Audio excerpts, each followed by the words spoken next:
It began with silence, not the ordinary comforting silence of a quiet night or the gentle stillness of a drifting starship, but an unnatural void that spread across the galaxy like a shadow. Trade routes, once bustling with human vessels, were empty. Communication relays, which had always hummed with human chatter, arguments, laughter, warnings and negotiations, were eerily silent. Planets where humanity had thrived for centuries now stood as hollow monuments to their absence. At first, no one noticed. After all, humans were known for their unpredictability. Perhaps they were engaged in some elaborate experiment or retreating into isolation for reasons only they could fathom. But as days turned to weeks, then months, the truth became undeniable. Humanity was gone. The Galactic Council convened in haste, its vast chamber filled with representatives from hundreds of species. The air buzzed with tension, each delegate speaking in hushed tones, their voices laced with fear and uncertainty. For all their differences, every species present shared one unshakable truth. Humanity was both their greatest ally and their most dangerous rival. To lose them without explanation was not just unsettling, it was catastrophic. A towering Xerixian, its crystalline body refracting light into dazzling rainbows, addressed the assembly. "We must investigate," it declared, its voice resonating like the chime of distant bells. "Humanity's disappearance is not merely a curiosity, it is a threat to the balance of the galaxy." The room erupted in agreement. Despite their flaws, perhaps because of them, humans had become an integral part of galactic society. Their ingenuity had solved problems no other species could fathom. Their audacity had pushed the boundaries of exploration and technology.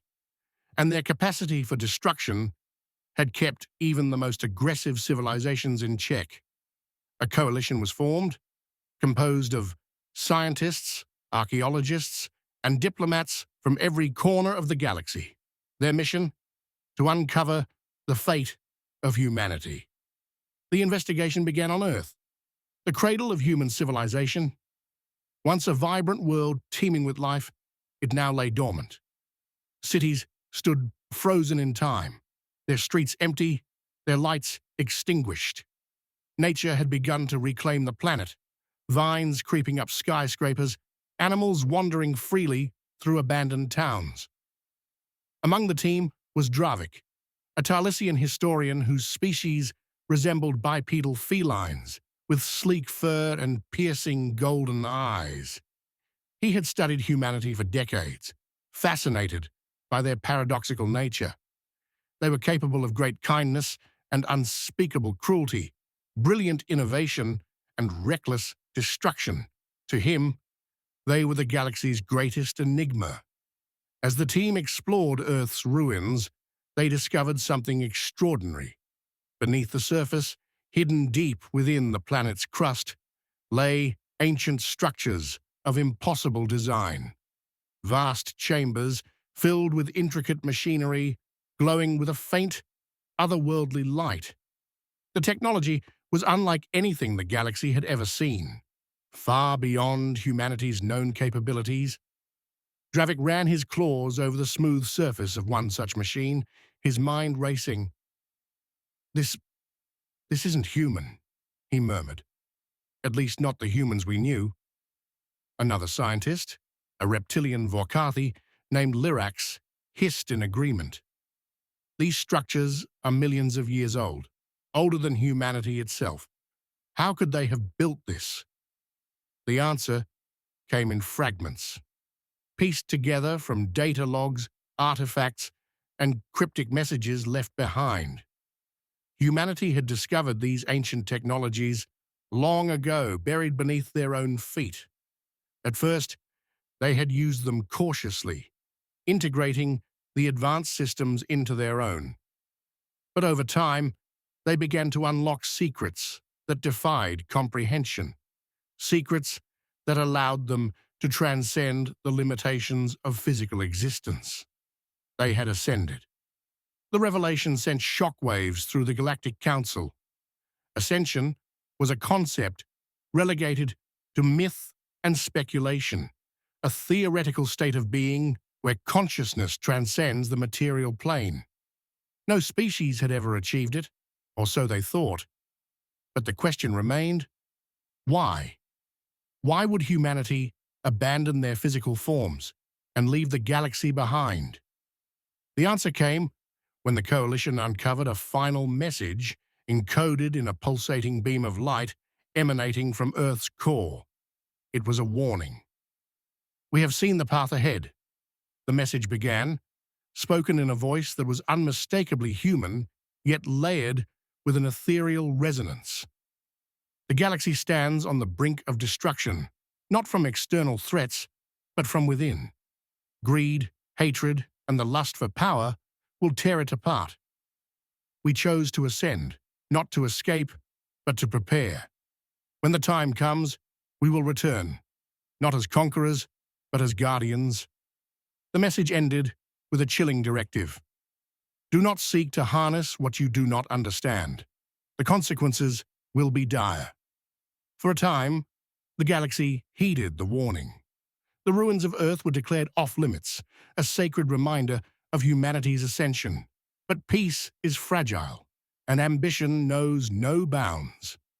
Decades later, a faction known as the Zarnak Collective, a ruthless empire driven by conquest and technological supremacy, ignored the ban. They saw humanity's ascension not as a warning, but as an opportunity. If they could replicate the process, they would become unstoppable. Using stolen data, the Zarnak infiltrated Earth's ruins and activated the ancient machines. At first, nothing happened. Then, the skies darkened. A low hum reverberated through the galaxy, growing louder until it became a deafening roar. And humanity returned. They appeared as beings of pure energy, their forms shifting and shimmering like living constellations. They spoke without words, their presence felt rather than heard. The Zarnak forces, armed with their most advanced weapons, were powerless. Their ships disintegrated, their soldiers paralyzed by an overwhelming sense of awe and terror. One of the ascended beings addressed the galaxy, its voice resonating in the minds of every sentient creature. "We warned you," it said, its tone neither angry nor forgiving, but infinitely patient. "You were not ready." The Zarnak Collective was dismantled, not through violence, but by the sheer force of humanity's will. Their leaders were stripped of power, their weapons rendered inert. The ascended humans then turned their attention to the rest of the galaxy. "We do not seek to rule," they declared, "but we will not allow the galaxy to destroy itself. You have been given a second chance. Use it wisely." In the years that followed, the galaxy changed. The ascended humans became a constant presence, watching silently from the edges of perception. Wars ceased, not out of fear, but because the very idea of conflict seemed trivial in the face of their cosmic guardianship. Dravik, now an elder statesman, often reflected on humanity's journey. They had been feared, admired, and misunderstood. Yet, in the end, they had become something greater than anyone could have imagined. They were never the threat, he mused to himself one evening, gazing at the stars. They were the solution. And so, the galaxy moved forward, forever shaped by the day humanity vanished, and the day they returned. The galaxy moved forward, yes, but it did so under a strange and unspoken tension. The ascended humans had not imposed rules or governance, yet their mere presence reshaped the fabric of galactic society. They were everywhere, and nowhere at once, watching, guiding, intervening, only when absolutely necessary. To some, they were saviors. To others, they were an omnipresent reminder of how small and fragile mortal life truly was. Dravik often found himself caught between these two perspectives.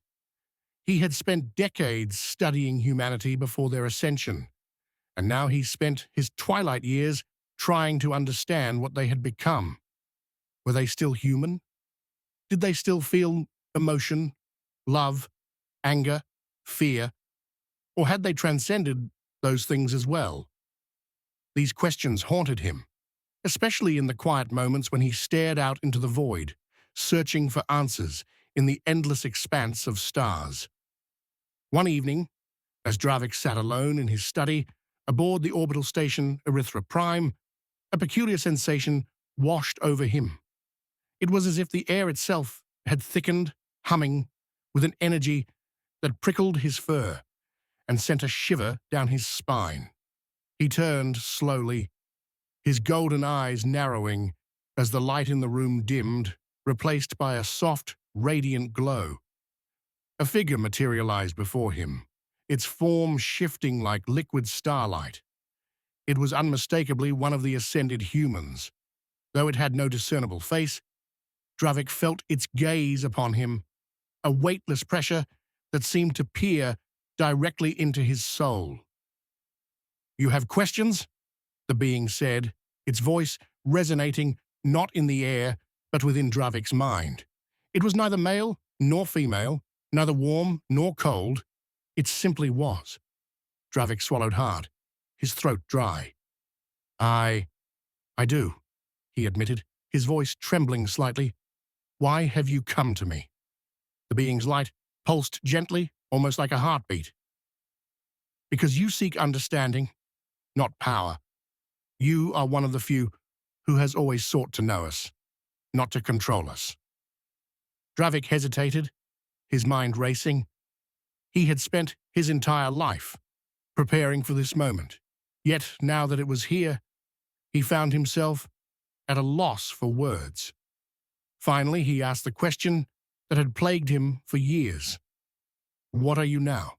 Are you still human?" The being was silent for a moment, as if considering its response. When it spoke again, its voice carried a note of something that might have been nostalgia, or perhaps sorrow. "We are more than we were, yet we are still what we were. Humanity is not defined by flesh or form. It is a state of being, a way of perceiving and shaping the universe. We have shed our physical shells, but we carry with us the essence of what made us human: curiosity, creativity, compassion, and yes, even the capacity for destruction." Dravik's ears twitched, his analytical mind latching onto the last word. "Destruction? But you've become guardians. Protectors. Surely you no longer—" "Do not mistake restraint for incapacity," the being interrupted gently. "We have chosen to protect because we understand the cost of destruction better than anyone. But make no mistake, Dravik, we are capable of terrible things. That is why we ascended, to ensure that our darker impulses would never again threaten the galaxy." Dravik felt a chill run through him. He had always known humanity was dangerous, but hearing it, confirmed by one of their ascended forms, was deeply unsettling.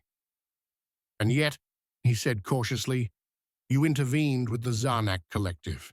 You dismantled their empire. Was that not an act of destruction?"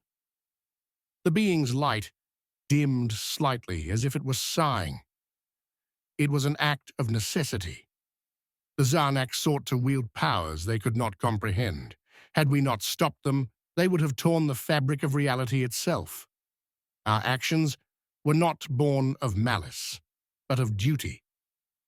Dravik nodded slowly, though his mind still swirled with questions. "You said earlier that humanity carries with it curiosity and creativity. If you have transcended physical existence, what do you create now? What do you seek to discover?"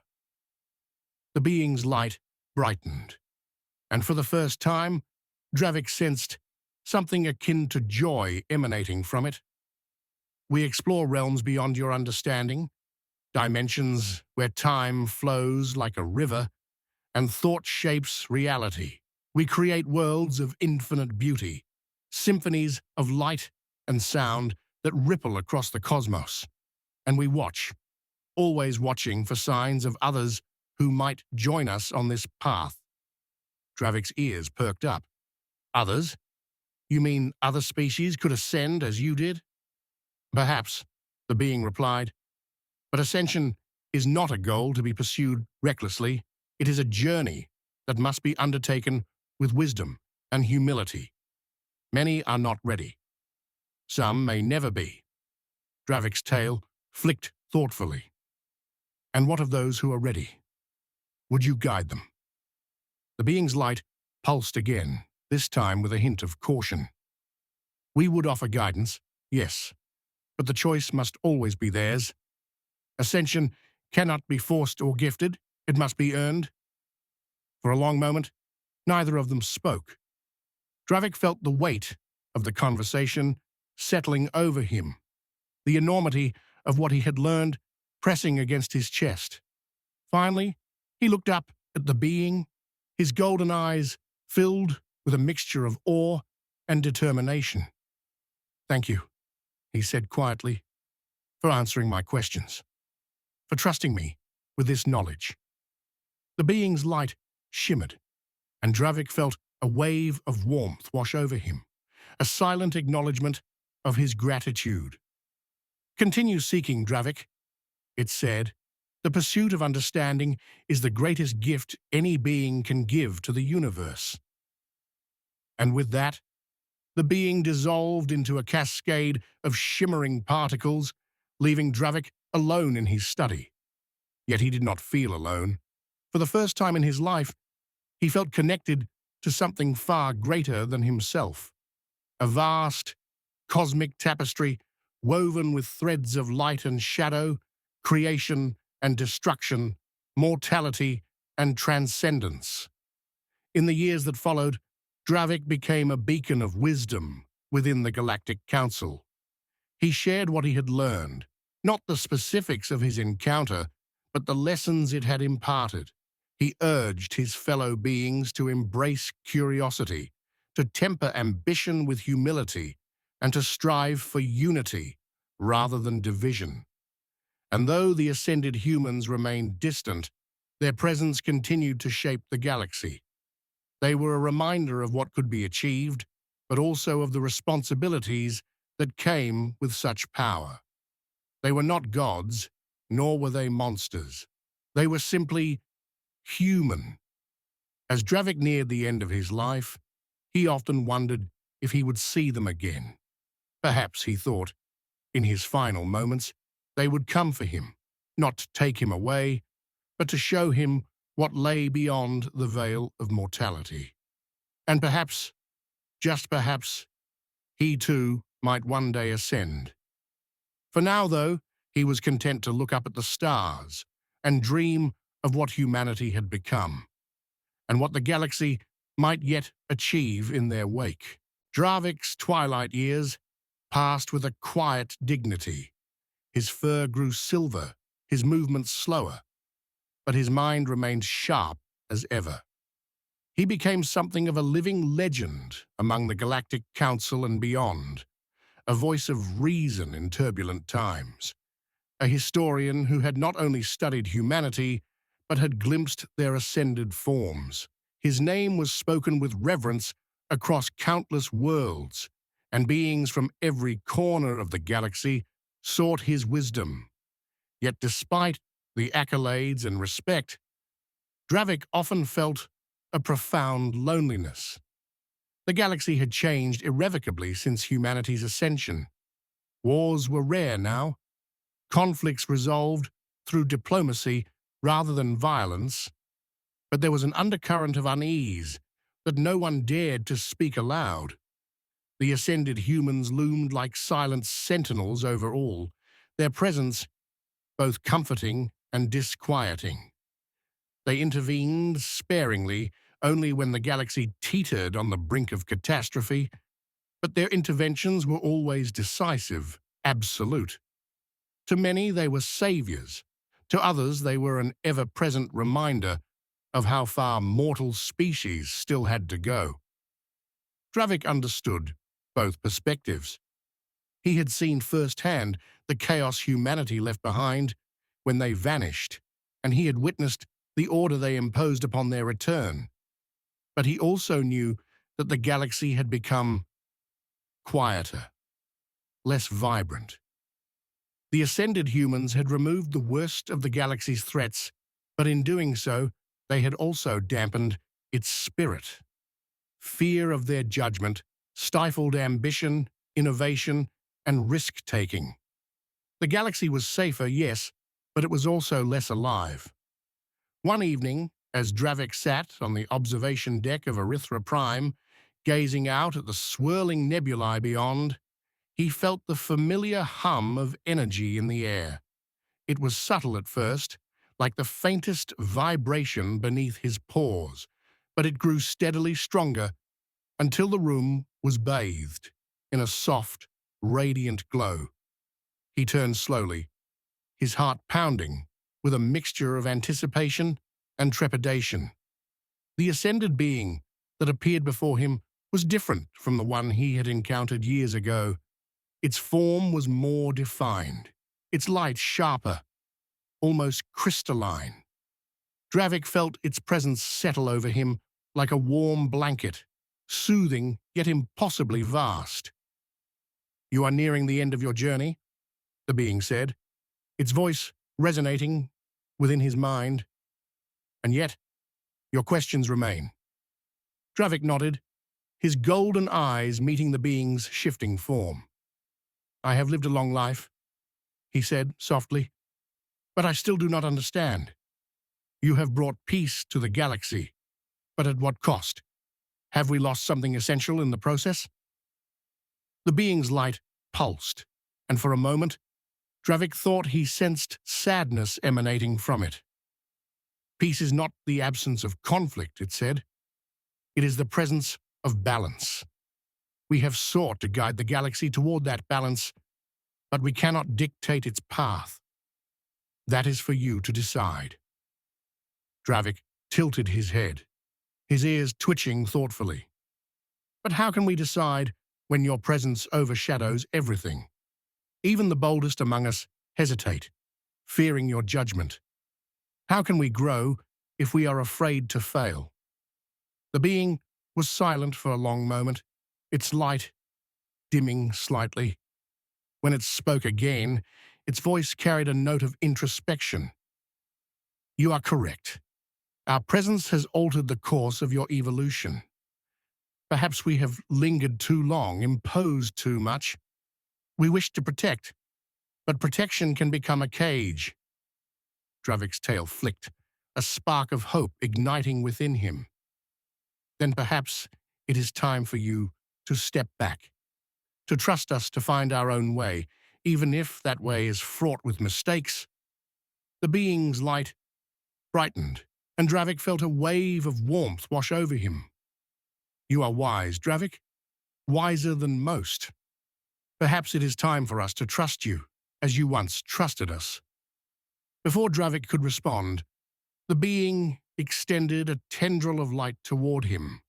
He felt a surge of energy flow through his body, not painful, but overwhelming in its intensity. Images flashed before his eyes, worlds being born, stars collapsing into black holes, civilizations rising and falling like waves upon a cosmic shore. And then he saw humanity, not as they were, but as they had become. They were infinite, boundless, their essence woven into the very fabric of the universe. Yet amidst their vastness, they still carried the spark of what they had once been: curiosity, creativity, compassion. When the vision ended, Dravik found himself trembling, tears streaming down his furred cheeks. The being withdrew its light, its form shimmering like a fading star. "You have seen what we are," it said. "Now you must decide what you will become. With that, the being dissolved into a cascade of shimmering particles, leaving Dravik alone once more. But this time, he did not feel lonely. He felt connected to the galaxy, to humanity, to the endless possibilities that lay ahead. In the days that followed, Dravik called for a special session of the Galactic Council. Representatives from every species gathered in the vast chamber, their faces filled with curiosity and apprehension. Dravik stood before them, his silver fur gleaming under the chamber's lights, his voice steady and resolute. "We stand at a crossroads," he began. "For decades, we have relied on the ascended humans to guide us, to protect us. But in doing so, we have forgotten how to guide and protect ourselves. It is time for us to take responsibility for our own destiny." The chamber erupted in murmurs, some voices filled with agreement, others with doubt. Dravik raised a paw, calling for silence. "The ascended humans have shown us what is possible," he continued. "They have given us a glimpse of what we might one day achieve, but they cannot walk this path for us. We must learn to walk it ourselves, even if that means stumbling along the way." Over the next several months, the Galactic Council debated fiercely. Some argued that the ascended humans should remain as guardians, while others supported Dravik's call for independence. In the end, a consensus was reached. The galaxy would petition the ascended humans to withdraw, to allow mortal species the freedom to chart their own course. When the message was sent, there was no immediate response. Days turned to weeks, and the galaxy held its collective breath. Then, one by one, the ascended humans began to fade from view. Their interventions ceased, their presence receding like the tide. But they did not disappear entirely. They remained at the edges of perception, watching silently, ready to intervene only if the galaxy faced an existential threat. Dravik lived to see the first steps of this new era. He watched as the galaxy began to rediscover its vibrancy, its courage, its willingness to take risks. Mistakes were made, conflicts arose, but progress was undeniable. The galaxy was alive again. On the day of his passing, Dravik sat alone on the observation deck of Erythra Prime, gazing out at the stars. As his breathing slowed and his vision dimmed, he felt a familiar hum in the air. A soft, radiant glow enveloped him, and he smiled. "Thank you," he whispered, his voice barely audible, "for trusting us." And then, as his consciousness faded, he felt himself being lifted, not away, but upward, towards something greater, toward the light, toward humanity.